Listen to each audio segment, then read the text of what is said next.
What's up, disc golfers? Joe here with Joe's Disc Golf, and some sad news here. That's right. If you haven't heard already, Valerie Mandujano will be missing the first few events of the season because of an injury. What injury is that? Well, if you have not seen her Instagram post or the interview she did with Johnny Disc Golf, you didn't know that you should have read joesdiscgolf.com, because we have an article up there. And honestly, you're here to watch me because, entertainment value, and reading is boring to a lot of people. She sprained her ankle, if you didn't catch that from the title of the video. Unfortunately, this happened out on the disc golf course about a week and a half ago as of the time of recording. That's right, she was out playing, walking down a steep slope, a rocky slope, not fully paying attention to where she was walking, ended up going head over heels, not for Mason Ford, but over her ankle. Not necessarily that. That's a little dramatic there. But she did state that she heard and felt a pop in her ankle. She recently, I don't even know if the ink was dry, signed with Discraft, and now had to call team manager Ulibarri and, Discraft head honcho and all-around PDGA president and everything else there. He who shall not be named. But that just means that, speaking from personal and professional experience, feeling and hearing a pop in your ankle when you sprain your ankle is not a good sign. We did learn from Johnny Disc Golf in that interview that she did sprain her left ankle. So backhands are going to be a bear for a while. And forehands are going to be a bear for a while. Honestly, walking is going to be tough. She had said in the interview that it was rather difficult to walk right after, and for multiple days after she was hobbling around on crutches. She did go to the hospital, get it checked out.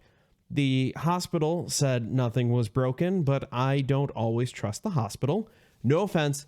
If you work in the hospital, if you work in the emergency department, you are absolutely fantastic at saving lives, and generally speaking, not so great at orthopedic diagnoses. Now, that's not what you normally do. That's what I normally do. I, on the other hand, the whole saving lives thing, yes, I can do CPR and I can hook you up to an AED, but I can't pump you full of the fun drugs that will bring you back, sort of, in a roundabout way. That's just the bare bones of that. So she never said in this interview whether or not she was going to physical therapy, if she had a follow-up appointment with an orthopedic. Totally understand that. But if she hasn't, I highly can't stress this far enough that you need to go to get some rehab, some real rehab. Sitting around and doing nothing and letting it heal is probably the worst thing you can do. Trust me, I've seen it countless times, and I know I'll see it countless more times from athletes who think they know better than any person with a degree in sports medicine, physical rehabilitation, or anything of that nature.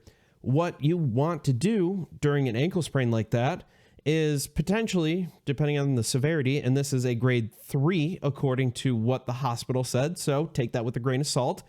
Although stating that you felt and heard a pop generally means it's a grade 3 ankle sprain. What does that mean? Ankle sprains are graded 1, 2, and 3. Grade 1, not that bad. The ligament stretches out just a little bit. Not too much, but generally this is when you, quote, tweak your ankle. You kind of walk it off and you're fine. Grade 2, partial tear. Those ligaments, fibers are stretched out a lot more. And this is when your ankle generally swells up a decent amount, and you're not going to be walking around too easily in the short term. In the long term, not too bad. Grade 3, complete rupture of that ligament, whatever that ligament is. There are 3 main ligaments in your ankle. There are a lot more, but the 3 that get the most action, the 3 that you sprain the most, are your ATF, anterior talofibular ligament, your calcaneal fibular ligament, and your posterior talofibular ligament. Those are the 3 ankles there. I know, anatomy crash course, how much fun are you having there? But those are the ones. Generally, ATF, anterior talofibular ligament, is the one you sprain, generally speaking. You have other ligaments. These are all on the outside of your ankle. On the inside of your ankle, where your two ankle bones touch each other from opposite feet, you can sprain those, but you're more likely to break something just because of anatomy. Normally I say, oh, that's because of physics, but this time it's because of anatomy that you don't generally break things like that. Over on the outside, you can avulse, means pull off a small chunk of bone with that ligament. You don't have to worry about that if she had an x-ray done and it was read correctly and it was of more than one view. One view is as good as no views. Just there's a little hint. So if they only take one x-ray from one direction, you have a bad rad tech and you need to get multiple different views. You don't need to go in for an MRI. There have been an increase in surgical cases in grade 3 sprains, although maybe not. It all depends on what's wrong. Honestly, what needs to happen is, Valerie Mandujano, you need to go to an orthopedic specialist, get that thing checked out. You are a professional athlete. You need to get into physical rehabilitation. You need to start doing stuff. Some basic things that anyone can do on an ankle sprain. Ankle pumps, forwards and backwards, like you're tapping on that gas pedal. That is going to help move that swelling out and get that out. A little bit of swelling is fine. Long-term, lots of swelling, that's a bad thing. The other thing you'd want to do in an ankle sprain in this situation is practice your alphabet, your ABCs, capital letters with your foot, moving that around. The more you can move those muscles, the faster you're going to get back, the faster you're going to be able to do stuff. Now, recovery time for a grade 3 ankle sprain. The hospital told her, don't do anything. Don't walk on it for 2 weeks. Kind of a bad decision. Honestly, I'd like to put her in a boot and just have her walk. Take it out for physical therapy at least once a day. Professional athlete, remember that. Remember that. This is all geared towards professional athletes, college athletes, and high school athletes who have access to athletic trainers who are fantastic. And Discraft, you'd need it. Like, if anybody has any contact info, send them my way. Send them my way, because come on, you need to do this. You need to get some basic rehab stuff going. You have to do that. Trust me. I want everybody to be healthy and safe. So alphabet, ankle pumps, great things to do. Other things she mentioned that the hospital told her to do, which is not a good idea, is just don't do anything for the next 4 weeks. And then you can start doing stuff. Terrible life choice. You're going to have horrible outcomes.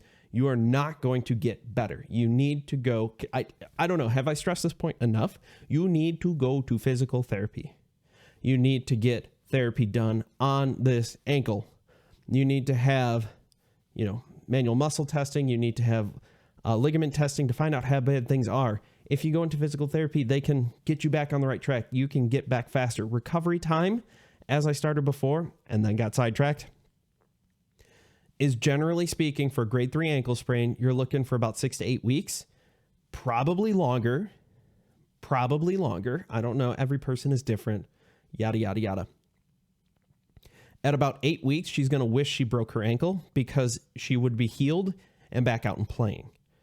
At 8 weeks, I wouldn't put money on her being back in 8 weeks. I don't expect her to play Waco or before. Obviously, she already said that All-Star and Las Vegas Challenge are out. So let's see. Hopefully I'm wrong. Again, I want to be wrong. I hope that she just didn't mention that she's going to physical therapy, but sitting on your duff with an ankle injury like that is a poor life choice. Sitting on your duff for an injury, generally speaking, is a poor life choice. Even my post-op ACL people are given a passive movement machine, continuous passive movement machine, the day of surgery. They get sliced and diced and they get thrown in this thing and their knee is flexing the whole time to get it back, to get them back faster. And we've seen fantastic recoveries. One of my surgeons gets them back in about 4 months. It's crazy. That is insanely fast. So hopefully things go well. Wish Valerie Mandujano nothing but the best of luck. I really hope things turn out okay. I really do. I really, really do. Please see an orthopedic specialist. Please get into rehab. Please, physical rehab. I feel like I need to, in disc golf, I feel like I need to clarify physical rehab. So thank you all for watching. If you have any questions, comments, concerns, let me know down below. You can also hit up the Discord channel. You can find me on Twitter and Instagram at Joe's Disc Golf. And as always, if you get a great tree kick, thank treeses. And if you get kicked deeper into the woods, well, you need to repent and reflect because you have transgressed against treeses. Thank you all for watching. I've been Joe, you've been awesome, and I can't wait to see you all in the next video.